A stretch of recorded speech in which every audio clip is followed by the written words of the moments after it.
And welcome back to Capitol Tonight once again. Well, there are a lot of new faces in Albany this week. All told, there's actually more than 30 state lawmakers who were replaced this year.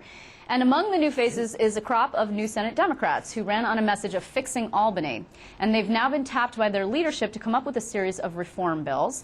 Some of them are joining us in the studio tonight. They are Senators Mike Gianaris from Queens and Gustavo Rivera from the Bronx. And then on the other side of the table is Tony Avella from Queens and Senator Tim Kennedy from outside Buffalo, the only upstater here. Welcome. Welcome, everybody. You're going to have to really represent. Absolutely. Okay. I'm ready. So this is obviously in keeping also with Andrew Cuomo's message of reform, of course, the new governor. So what is it that John Sampson has tasked you all with doing?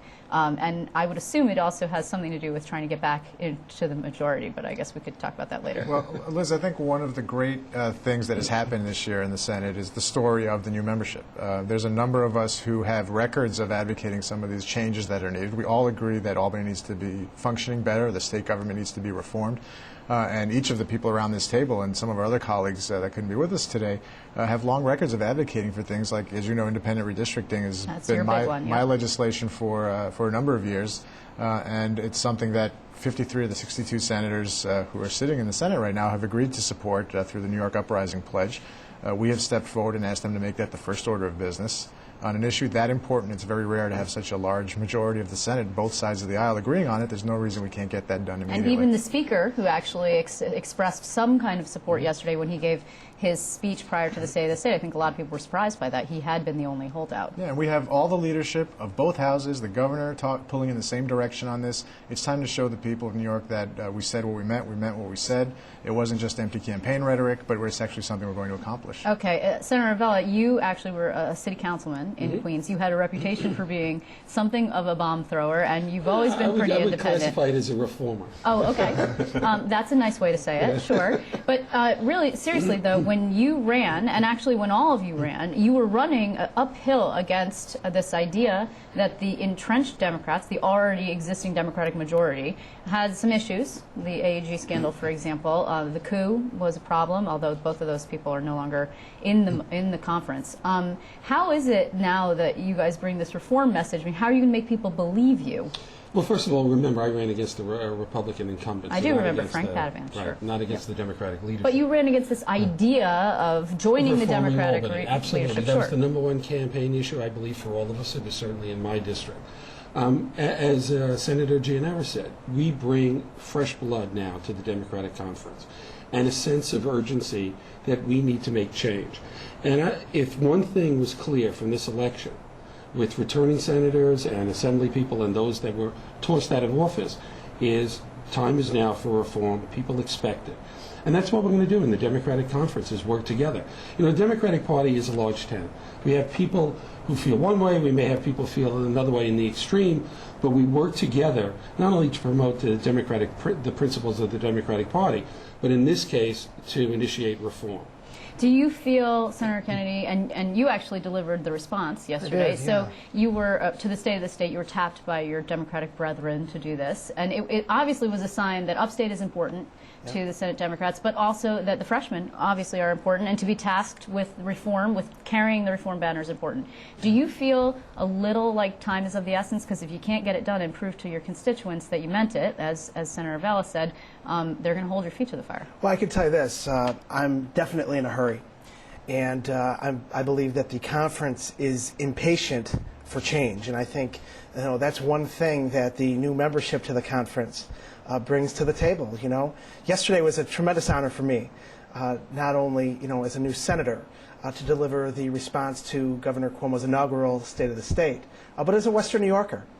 And I'm here in Albany and in this studio, in the Senate, as a Western New Yorker. I'm going to bring a Western New York upstate flavor to the Democratic Conference. Okay, but it's not always going to be in keeping with these guys. I mean, the ideology and the desires and the constituents have different, you've got different things that you want that you need to deliver, for example. Sure. There are issues that are very unique to the region of Western New York State that I will be fighting for every single day, tirelessly, to make sure these issues are addressed and progress happens in the community that I represent. I've been entrusted with the votes and the support of the Western New York community. I am here in Albany to make sure that we as a Democratic conference work together, and I've been saying it in a bipartisan fashion, to work to enact change and enact things that make sure that job creation happens across New York State. In Western New York is where my focus is going to be. UB 2020 is a perfect example of that. Yeah, and your predecessor held up the whole budget on it. But before we get there, I do... And I actually want to throw something in. Please, because go ahead. It seems that you're speaking about diversity as a negative. And I think that is... No, that not having, as a negative, but, having it as conflicting interests, per se, sometimes. I am looking forward to serving with Tim Kennedy because I've never been to Western New York. I've never been to Buffalo. And I'm looking forward to learning what's happening in that part of the state. And as we look forward to having a Democratic conference, we are now in the minority. We will return to the majority. And when we do, we have to make sure that we do so. And I've been in the studio speaking about this before. Yes, you have. And I'm looking forward to serving with Tim Kennedy because it is an understanding what happens in the entire state, that we can best address what happens in the entire state. So this diversity of ours, whether it's gender, whether it's ethnic, whether it's regional, is a positive thing. Okay. You were, we actually named you the poster boy for reform because you defeated the guy who was probably the poster boy for corruption, and that's, of course, Pedro Espada in a primary. Governor Cuomo talked about some things that I think have been difficult for lawmakers to get their heads around. For example, full outside disclosure of whatever it is that you might be doing. My first bill that I introduced was exactly about outside disclosure. So will that be in the package then? Everything that he's called for, will that be exactly what you guys are going to put together and try and advance as Democrats? Well, just a few weeks ago, we actually did a conference down in a press conference down in the city of New York. There were a couple of senators, including Senator Avella, Senator Squadron, myself, and others. When we had a package of bills which addressed different issues of ethics reform. Yep. So we are absolutely redistricting reform, ethics reform generally. These are things that we have always believed in. This is not new for any of us. Okay, this is great. It sounds fantastic, and you are not in the majority. So really, no matter what you do, you are not going to be able to get the majority to take up these bills. Well, I think if the majority doesn't move on these issues, shame on them, and I think it'll be reflected in the elections 2 years from now. But I think they even recognize the fact people want change. And I don't think they want to have the reputation of holding up change. So it'll be interesting to see. And the issue of change is not a partisan issue. Let's start with the New York Uprising Pledge. It talked about redistricting reform, ethics reform, and budget reform. 53 of the 62 senators who are in the Senate right now signed onto that pledge that they support those issues, including almost the entire Republican conference. So there's no reason why we can't work in a bipartisan fashion and get this done. Okay. And I got to add, too, to give credit where credit is due, leadership on both sides of the aisle and in both chambers and coming out of the governor's office is talking about bipartisan leadership, bipartisan support, Right. and bipartisan cooperative efforts to move New York State in a new direction. I think that was reflected in the governor's State of the State yesterday, and it was reflected in the comments that were made. But when the budget by comes out leadership in and the you start Senate and Assembly. actually fighting, then we will see. Right. Actions speak We louder will than see. words. They do Well, indeed. hopefully we'll be able to compromise. One of the issues, Liz, you and I have been around the state legislature for a long time, me and the have. Assembly until this year, and I think all of us become a little bit jaded. We're used to the routine of the State of the State speech that sounds wonderful and then the budget presentation which begins the war. Right. I think we're all trying this year to turn a new chapter, look at things differently. Governor Cuomo outlined a terrific agenda yesterday.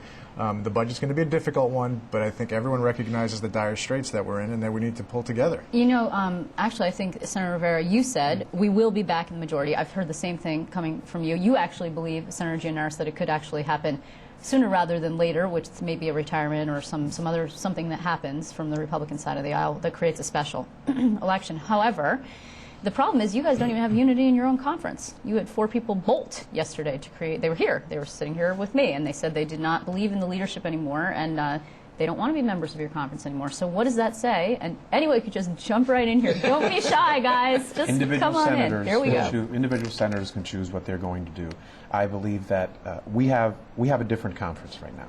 We have the 26 members that we have in the Democratic Conference. 4 of them are right here, and we believe that within the Democratic Conference we can achieve some of the changes that we want. Whether it's ethics reform, whether it's having a real conversation about taxes, about tax caps, etc. We believe we can do that within the Democratic Conference.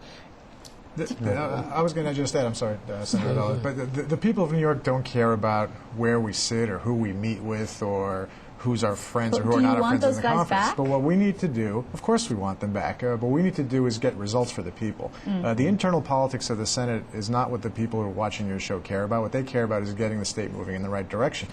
Good example, Senator Valesky and I worked together on the redistricting bill. He carried it in the Senate for many years. We're now number 1 and 2 on the bill. I'm going to continue working with him to get it done because it's that important. Okay, but that may be. But don't you also think it's a little bit of a hard sell when you say to people, you're going to go to your constituents, you're going to go to the people of New York, and you're going to say, you know what? I know you're all freshmen, and so none of this was your fault. But for 2 years, really, there was a lot of dysfunction in the Democratic Conference. There was. I mean, it was a problem. They couldn't get the trains to run on time in there. It was an issue.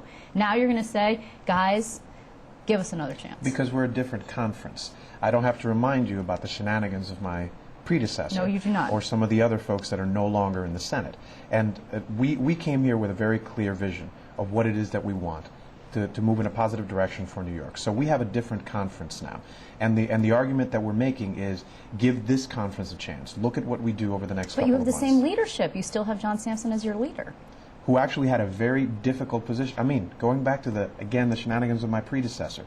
In that difficult situation, now, I was not in the room, and we've had this discussion before. Yep. I was not in the room, so I'm not going to second-guess the decisions, but I will tell you this.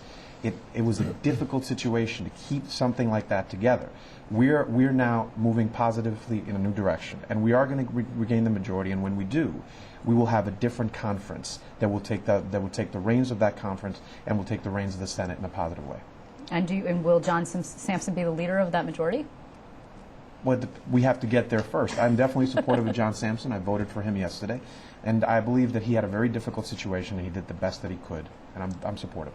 There were 26 votes yesterday for John Sampson out of the 30 Democrats who are in the Senate. I think the membership is more than happy to give him the benefit of the doubt and move forward together.